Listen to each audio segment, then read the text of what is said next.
Welcome everybody to my luxurious garage, the place of dreams. Another video for you today. Can you tell I'm home alone?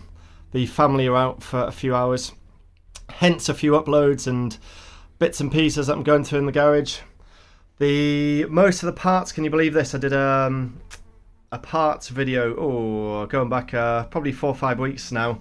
The only bits and pieces I have left from that video is a few little pieces in there. Not a lot, nothing much exciting whatsoever. And here, specific 9,000 bits. If anyone's after any final parts, this is quite literally it now. I have this wooden air vented glove box, a couple of airbags, difficult to post obviously, some switch packs, a couple of clocks including digital ones, and a couple of orange repeaters. And what else do I have? I have a 9,000 Aero interior in beige, the rest of it being out here. Just having a bit of a sort out of the garage at the moment, and that's it. That is it.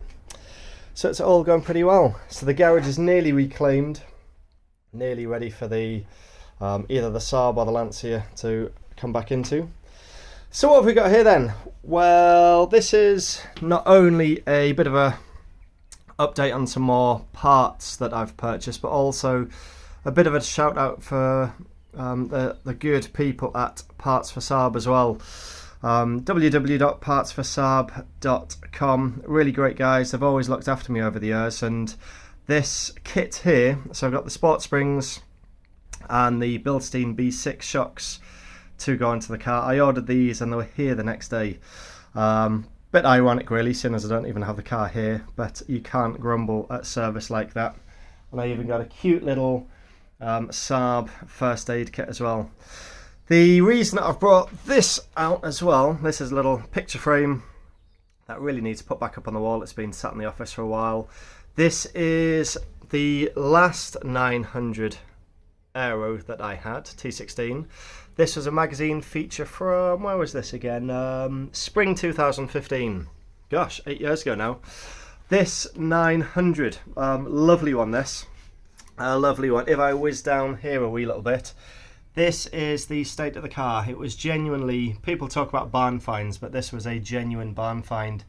In August 2012, found it in an open fronted barn on a walk in Gloucestershire. Just saw the nose of it sticking out under a tarpaulin. Thought, that's a familiar silhouette. And sure enough, went and had another look, pulled the tarpaulin back a wee little bit, and it was this. It had been parked up in the garage following a head gasket failure, and the chap bought a 9.3 convertible for his wife, and it had been sat there for years. So £200 later, and I purchased it. It went off to, again, another shout out to TR Autos over in Yeovil, who were absolutely brilliant. Tommy and his guys there did an amazing job. Pulled the engine out, cleaned it all up. The automatic gearbox in it, which is pretty horrible. I hope that's not being derogatory about SAAB auto boxes, but it wasn't nice, a 3-speed box. They did a manual conversion in it as well. Oh, there's the picky there. That's the tarpaulin that was covering the SAAB.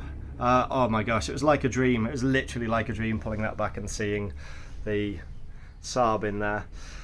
So, few months of hard work between TR Autos and myself, and I was able to present it to my wife about 6 weeks later. So, August 2012 I found it, and in September it was actually back on the road. And that was given to my wife as a wedding present. The relevance for this? Well, I guess some of the do's and don'ts with this one, some of the things I learnt on the way, I'm now transferring to this beautiful new beryl green SAAB. The good old 9,000 Aero front seats that went into it.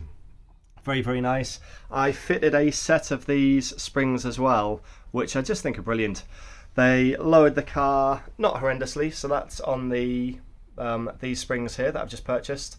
Yeah, just a nice drop. It made it much more agile, much more precise, much better road holding. Didn't really sacrifice any of the comfort in any shape or form.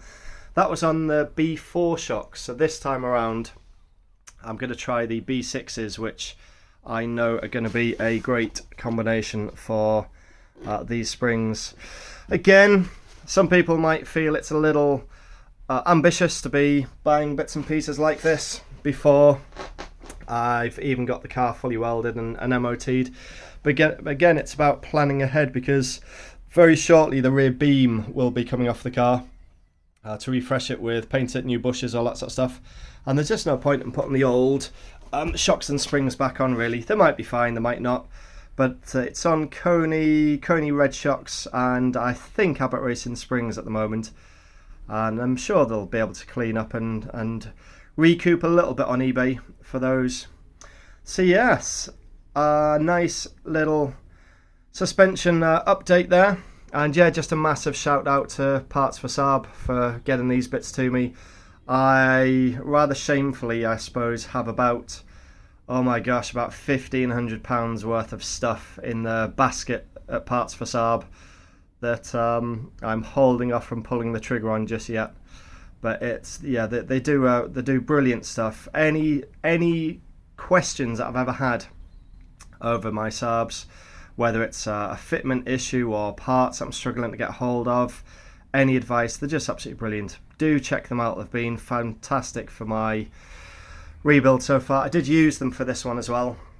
Bought quite a lot of bits for this one. I bought quite a lot of stuff from them for the 9000 hour that I've just sold, plus, oh my gosh, countless other 9000s that I have had in the past as well. So do check them out. Anything that you need for your SAABs, be it classics like these or the slightly more modern stuff. I say slightly because the 9.3s and 9.5s are getting on a bit as well now, aren't they? But anything that you need for SAABs, do check out partsforsaab.com. Fantastic stuff. Enjoy the day. The weather is beautiful out there. I'm going to get back to it.